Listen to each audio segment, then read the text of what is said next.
Hello students, Ranjeet sir online classes में आपका स्वागत है। आज हम लोग पढ़ते हैं क्लास 9th का ज्योग्राफी, यूनिट 3 अपवाह स्वरूप। यानी यूनिट का नाम है अपवाह स्वरूप। तो पहले हम लोग जानेंगे कि आखिर अपवाह का अर्थ क्या होता है। तो अपवाह का अर्थ है जल प्रवाह। जैसे होता है नदी में जल प्रवाहित होता है, बारिश होती है तो गली से नालों से जल का प्रवाह होते रहता है। तो अपवाह का अर्थ हो गया जल का प्रवाह। एक नदी क्षेत्र द्वारा जिस क्षेत्र का जल प्रवाहित होता है उसे अपवाह द्रोणी या बेसिन कहा जाता है।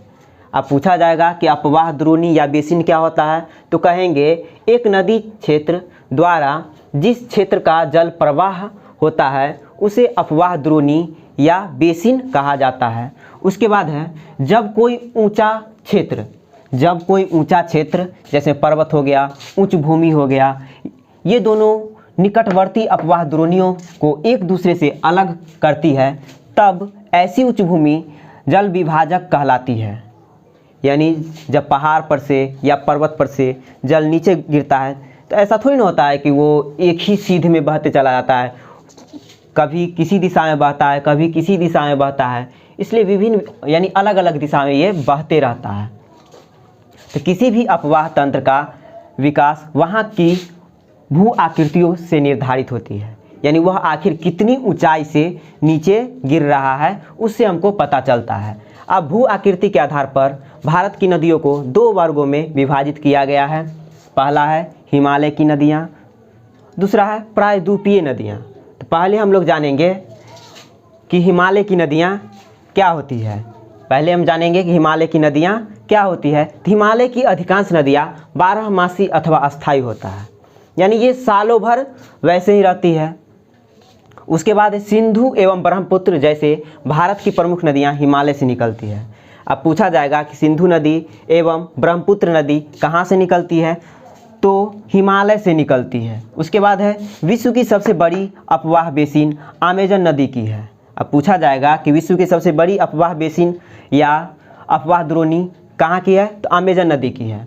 उसके बाद ये नदियाँ अपने मार्ग के ऊपरी भाग में तीव्र अपरदन करती है, यानी मिट्टी का कटाव करती है, और डेल्टा या गाद जैसे बालू, मिट्टी जैसे अपरदित पदार्थों का संवहन करती है, यानी एक स्थान से दूसरे स्थान तक ले जाती है। जैसे हमारे गांव में बाढ़ आता है तो क्या होता है, वहाँ जहाँ पर बाढ़ आता है वहाँ पर का मिट्टी गंदा रहता है, पानी गंदा रहता है। यानी इससे हमको पता चलता है कि वह जो पानी जो आया है वो दूसरी जगह की मिट्टी को काट करके हमारे क्षेत्र में लाया है, या जहाँ भी पानी जाता है वहाँ ले जाता है, यानी एक स्थान से दूसरे स्थान तक भेज देता है।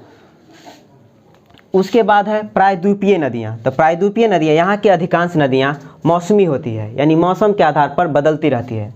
जैसे कि हम लोग जानते हैं कि बारिश के मौसम में नदी में पानी ज़्यादा बढ़ जाता है, यानी बाढ़ आने का डर रहता है।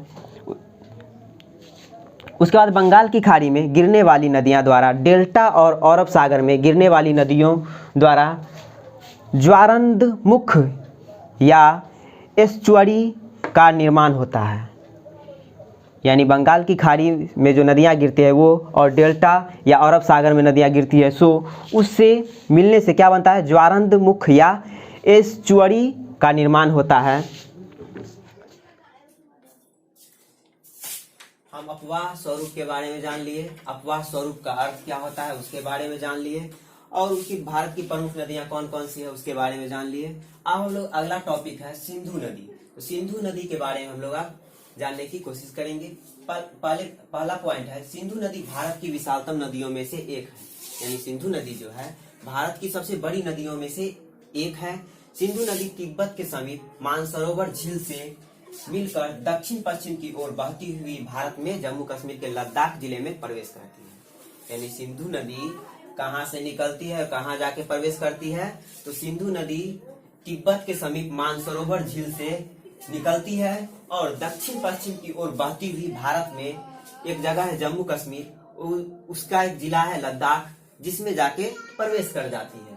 अगला पॉइंट है सिंधु नदी का प्रवाह क्षेत्र लगभग 250 वर्ग किलोमीटर में फैला हुआ है। यानी सिंधु नदी का कुल फैलाव कितना है, 250 वर्ग किलोमीटर।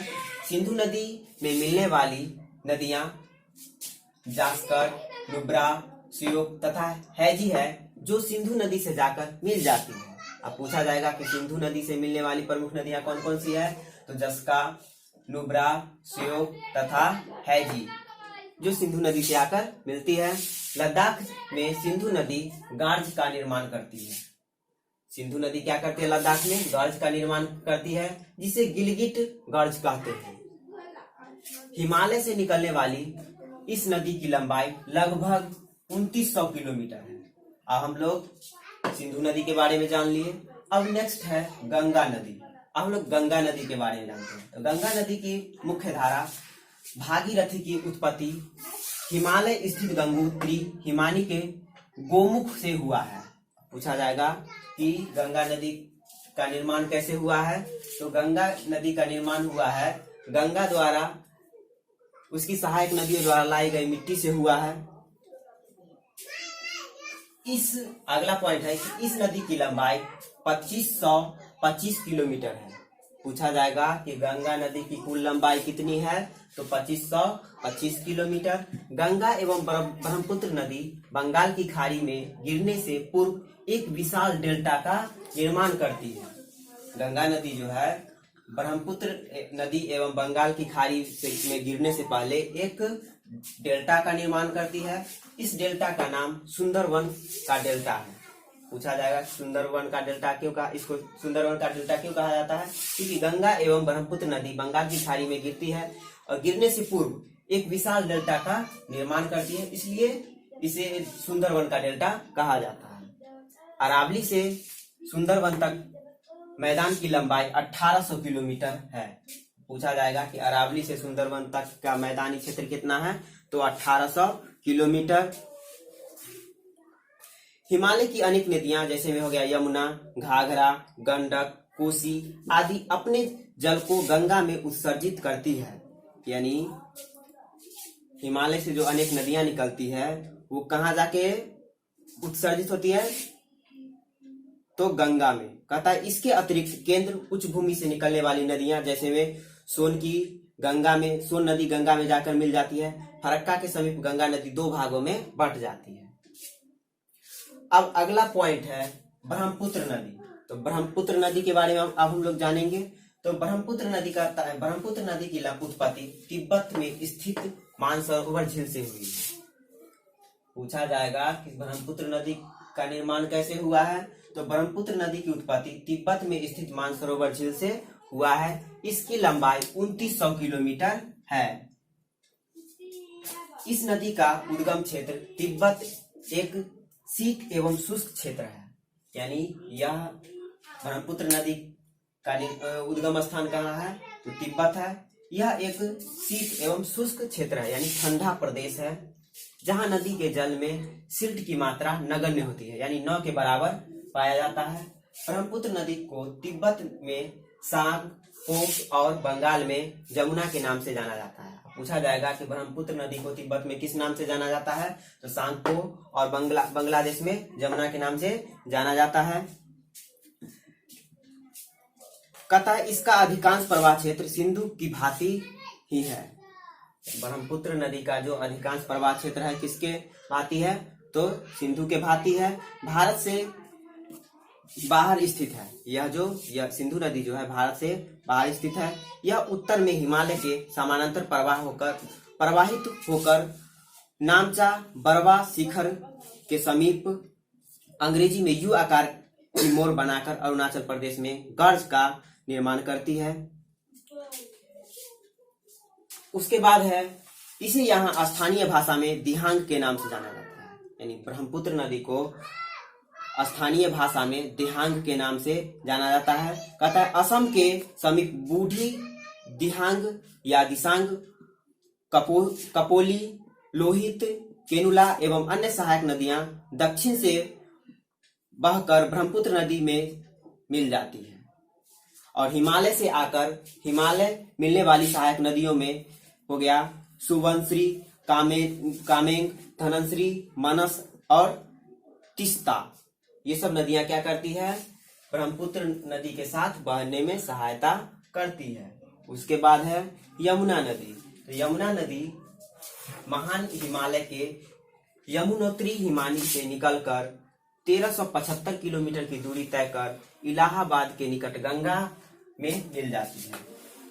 यानी यमुना नदी जो है हिमालय से निकलकर 1375 किलोमीटर की दूरी तय कर इलाहाबाद के निकट है गंगा नदी, वहां जाकर मिल जाती है।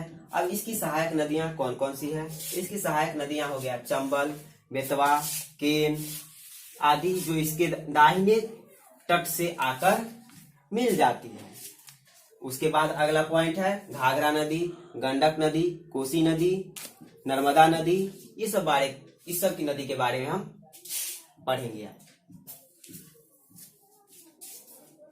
हमने इससे पहले सिंधु नदी, गंगा नदी, ब्रह्मपुत्र नदी, यमुना नदी, घाघरा नदी के बारे में अब पढ़ेंगे, महानदी और घाघरा नदी के बारे में, और गंडक और कोसी के बारे में। कहते हैं महानदी यह प्रायद्वीपीय भारत से बंगाल की खाड़ी में प्रवाहित होने वाली तीसरी सबसे लंबी नदी है। यानी यह जो महानदी जो है जो प्रायद्वीपीय भारत में बंगाल की खाड़ी में प्रवाहित होने वाली तीसरी नदी में से एक नदी है। कहता है इसकी लंबाई 890 किलोमीटर तक है। यह नदी छत्तीसगढ़ स्थित रायपुर के निकट में निकलकर उड़ीसा से बहती हुई बंगाल की खाड़ी में मिलती है। पूछा जाएगा कि यह नदी मतलब महानदी जो है कहाँ जाके मिलती है? तो बंगाल की खाड़ी में जाके मिल जाती है। उसके बाद है घाघरा नदी। घाघरा नदी के बारे में जानेंगे। कहता यह नदी ट्रांस हिमालयन क्षेत्र के करनाली स्थित मापचा चुगो हिमनद से निकलती है। पूछा जाएगा कि हिमनदी कहाँ से निकलती है? तो यह नदी ट्रांस हिमालयन क्षेत्र के करनाली स्थित यानी करनाली में स्थित है माचपा चुगो हिमनद से निकलती है। इस नदी को उत्तर प्रदेश में सरयू के नाम से जाना जाता है। घाघरा नदी को उत्तर प्रदेश में किस नाम से जाना जाता है? तो सरयू नदी के नाम से जाना जाता है। उसके बाद है गंडक नदी। यह नदी महान हिमालय से निकलकर नेपाल होते हुए बिहार के चंपारण में प्रवेश करती है। गंडक नदी जो है महान हिमालय से निकलती है और नेपाल होते हुए चंपारण में प्रवेश कर जाती है। उसके बाद है कोसी नदी। यह नदी भी महान हिमालय के गोसाई थान से निकलकर नेपाल होते हुए बिहार के सुपौल जिला में प्रवेश करती है। उद्गम स्थान, इसका निकलने का स्थान जो है कोसी की मुख्य धारा अरुण कहलाती है। पूछा जाएगा कोसी की मुख्य धारा क्या कहलाती है? तो अरुण। इस नदी की कुल लंबाई 230 किलोमीटर है। यानी कोसी नदी की कुल लंबाई कितनी है? 230 किलोमीटर। कहता बिहार राज्य को कोसी नदी में बाढ़ आने से अपार क्षति होता है। यानी कोसी नदी में जब बाढ़ आता है इससे बहुत ज्यादा क्षति होती है। इस कारण इस नदी को बिहार का शोक कहा जाता है। पूछा जाएगा कि बिहार का शोक किस नदी को कहा जाता है? कोसी नदी को। अब हम लोग नेक्स्ट वीडियो में पढ़ेंगे नर्मदा नदी के बारे में, ताप्ती नदी के बारे में, गोदावरी नदी के बारे में, कृष्णा नदी के बारे में, कावेरी नदी के बारे में और जलाशय के बारे में। इस वीडियो को लाइक करें, शेयर करें और सब्सक्राइब करें। धन्यवाद।